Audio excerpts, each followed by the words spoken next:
So UFC 300 was announced. Well, what is it like about a week or two ago, something along those lines, and we started getting some matchups. Now I know a lot of people are very disappointed with the card, and you know, obviously we don't know what the card looks like yet, but so far it just seems like UFC 299 is so stacked at this point. It's like, how can we really outdo that? And I do understand, like, there's only so many fighters, a lot of guys who are very popular. A lot of guys are hurt right now. Apparently, Izzy says he won't be on the card. Islam Makhachev is injured, so he won't be on the card. So some of the most popular guys right now are injured, and a lot of other guys are fighting on cards. And as we know, a lot of these fighters they only fight at best is like usually 4 times a year. So this idea that they're going to fight on a card and then you'll see them a couple cards later. I mean, unless it's like a prelim guy trying to move his way up the ladder, or you see, some of these veteran guys who really have nothing to lose, like we see with Jim Miller versus Green. This is a very, very interesting fight.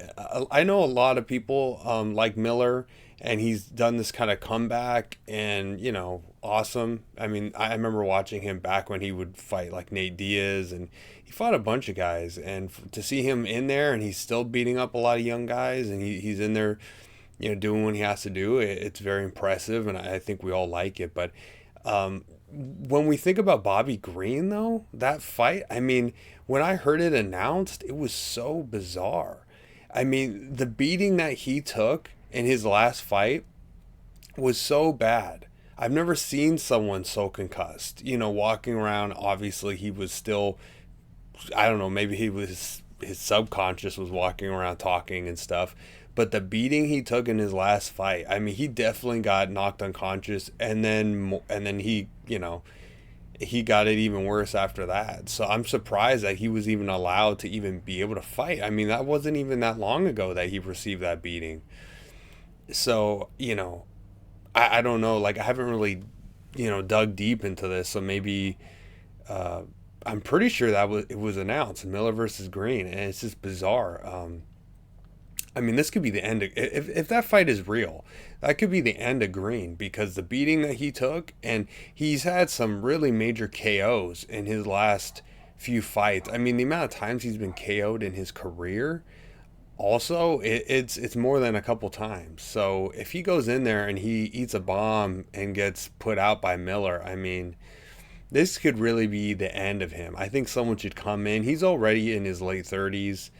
The style he invokes is, a very dangerous style, and it hasn't worked out for him. This whole hands down, counter guys. That kind of style is kind of over, I've noticed. Like guys like Connor, he employs that style, and it hasn't really worked out for him. Like in his last fight with Dustin Poirier, he was trying to do the whole bob and weaving and countering, and he was getting hit. He was getting hit a lot. A lot of guys are figuring out how to counter that stuff, and it's a high risk, high reward, obviously, but we could be seeing the end of him because, I mean, Miller has looked great in his last few fights.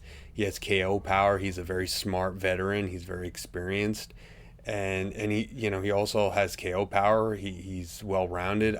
I see Miller winning that fight for sure. I don't know who would bet on Bobby Green. I mean, he just got concussed horribly in his last fight. I'm surprised they're even letting him do that. I mean, don't you have to take like 6 months off after getting KO'd? Um, Very bizarre. But the fight I really want to talk about here, and I think it's the most exciting one that everyone's talking about when it comes to UFC 300, is Justin Gaethje versus Max Holloway. Now, we all knew that Max said he kind of wanted to move up. I think it's the best thing for his career. He's kind of hit a dead end when it comes to 145. The only guy that he could really fight to really, add something to his resume would be Ilya, but he's got to wait for that whole fight and see how that turns out. And honestly, if Ilya goes in there and beats Volk, I wouldn't be surprised if a rematch happens. There's a lot of time that would go into that. So then it makes sense for him to just say, be a two weight division person, kind of like a lot of guys have been doing this lately, like guys who are able to jump between 170 and 185. We kind of saw that with Usman in his last fight. He decided to move up in order to get a special fight. And, Dustin Poirier is kind of a guy who would jump up to 170 if the fight was in his interest. And I think we should see more guys fight like that. It would be interesting, too, because the way that someone fights in one weight division is very much different than what they would fight in another. And we could see that clearly with Conor McGregor. I mean, at 145, he could just knock guys out, and he has a very kind of like airy style. He's very quick. He's very all over the place. He's doing angles, and he can KO people. But the problem is, the minute you go up 10 pounds, all of a sudden guys are able to eat a couple of his shots now. You guys got. Now they are getting hurt, obviously. I mean, look at Dustin Poirier. I mean, in every fight he's had with Conor, he has gotten clipped and he has gone almost knocked out before, a lot of the leg stuff kind of came in.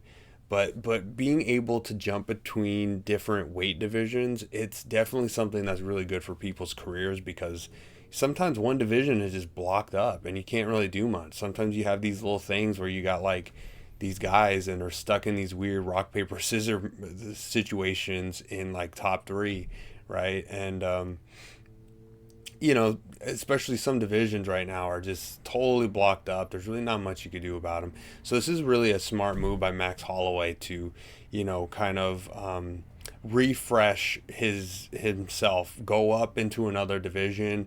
He's fought for the title. He's definitely a strong lightweight. He's fought there probably most of his career.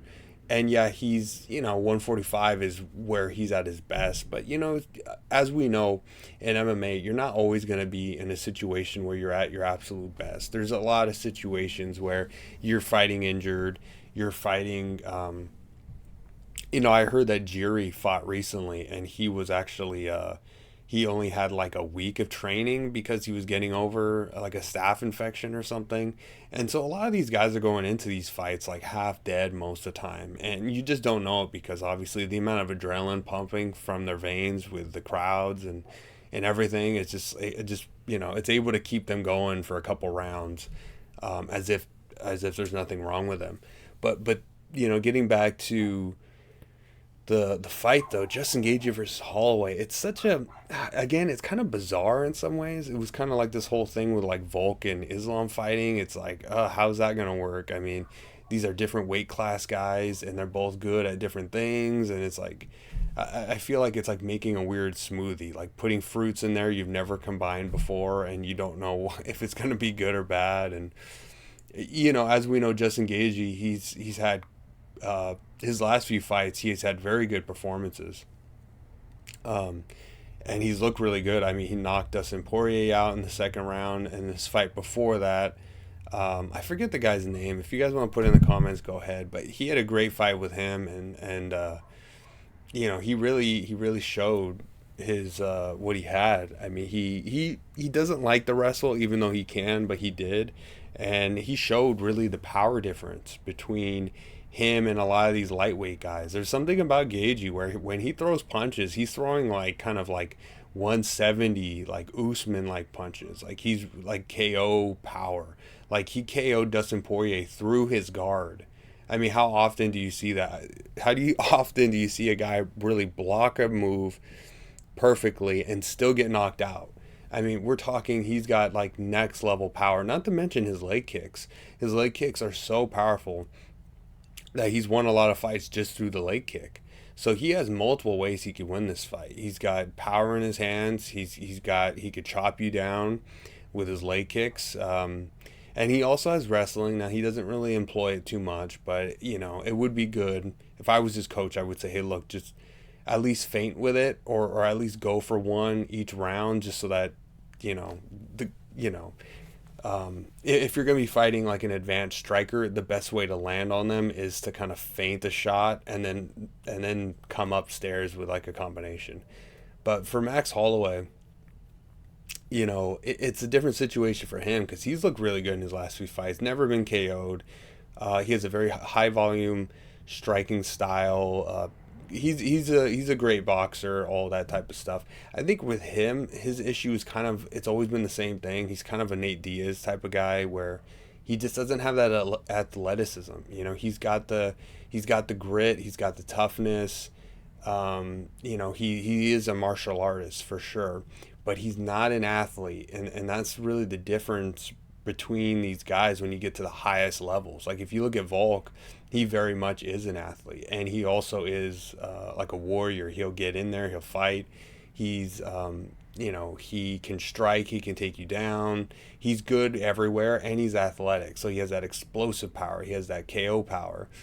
And really, when you get to the highest levels, that's the most important thing. Is like how athletic are you, and also martial arts skills. But how much of an MMA fighter are you? And as we know, Gaethje, he's got power. I wouldn't consider him that athletic, but again, he does have explosive power. He is, he's mainly a striker. He doesn't really like to wrestle, even though he can. And then we also have Max Holloway, who, for the most part, uses boxing. He might throw a kick here and there, but he's not actually going to do anything with those kicks. He's not going to chop you down. He's not going to hit, kick you in the face. He's just, they're just there to be there. So Max Holloway, I think the main thing in this fight is what will win. Will it be Gaethje's power and his, kicks and his punches, or is it Holloway's chin and his toughness? Like, is he able to walk through Gaethje's kicks, or will he get chopped down within the first few rounds, or will he be able to his chin, he's never been KO'd, but at the same time now he's going up against a major KO artist. And also, Holloway is getting older, so it is questionable, like, can he still take punches from a guy like that?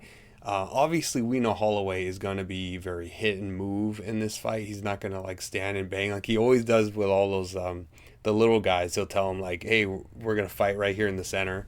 But when you start fighting the bigger guys, all of a sudden it's like, probably no more, he did it with Dustin Poirier. I wouldn't really consider Dustin Poirier like a major power puncher. He has KO'd people, but I think it's more based on precision. Like, he landed in the right area, as opposed to Gaethje, who can just kind of hit you almost anywhere. He'll just graze you with a shot and almost KO you. And, and he's still, I would say that Gaethje in some ways seems younger than Holloway. So it's very, very interesting. These guys are very evenly matched, and in their divisions, they're also, again, like top 3, top 5 guys. Even though Gaethje has had the belt at one point, the interim, and Holloway has had the actual belt in his division. But when it comes to actual skill level and everything like that, the way they're placed, they're around the same levels. It's very interesting, just different divisions, right? Holloway's always been like the number one contender type guy. And then you have Gaethje, who's always been around, top 3. Both of them, I guess you could say, are kind of like top 3. So it's very interesting to kind of see this fight. But again, I do think, though, that Justin Gaethje, this is his time. He's got a lot going for him. He's got the power advantage. If he does want to wrestle, he's going to get the takedowns if he decides to go for it. And he has the power. And not only that, but he also has the toughness. There have been times in his career where he's gotten hurt, where he's, received multiple KOs, but something changed for him. And, he fights smart now, and he has that power, and he utilizes it. I think he's fighting more to win now than it is just to go in there and, I don't know, maybe take your pain out on someone. Guys who fight like him usually have like mental things going on, and so it would make sense that if you watch a lot of his fights, it just seems that he just wanted to fight, and he wanted the fight to be as grueling as possible. But when you get older, you don't really have that want anymore, and so you can see that in Gaethje's past couple fights, he would go in for takedowns just to make sure he won the round, more focused on winning than just brawling. And I think Holloway will try the same thing, but again, he doesn't really have much that he could do against Gaethje. He's not going to be throwing punches that are going to hurt Gaethje. He doesn't really kick. He also is not really a grappler, so he's going to just try to outbox him and probably stay on the outside is really the best strategy. But against a guy like Gaethje, who has power in his hands, and he also can chop you down, and he has grappling, on paper, Gaethje should, I mean, I won't say easily win this because obviously Holloway is just so tough. Like he's really tough. But this is, again, it sounds like it's going to be a grueling fight, kind of like a lot of the Nate Diaz fights where he's just getting chopped down and beaten up for 5 rounds, and then will Max at some point catch him with a 1-2, kind of like what Nate did with Leon, and maybe that'll be his opportunity. It's definitely possible. Gaethje doesn't have an iron chin. He's been hurt many times by a lot of guys. But can Max do it, considering that Max is really a volume guy? I really don't think so. I think Gaethje can take anything, and then he'll eat a couple, and then he'll give back a bomb, and not only that, but he'll probably chop Holloway down. Holloway, again, does not have good defense when it comes to kicks or any of that. He is good with his boxing head movement, but outside that, Gaethje should win this fight. So UFC 300 is turning into a more interesting thing. I think, if there's a couple more good fights on there, like I know Leon at some point, they're going to say he's fighting somebody on the card. Who knows? Maybe they put in Chimaev against maybe someone interesting. Hopefully someone his like own size, instead of fighting welterweights in the middleweight division. But it could be interesting. I'm really hoping that they turn it into something, because if they turn it into nothing and it's just a poor card, well, we all lose, right? So yeah, UFC 300, it's looking interesting. I hope it turns into something exciting, and I'll see you guys on the next one.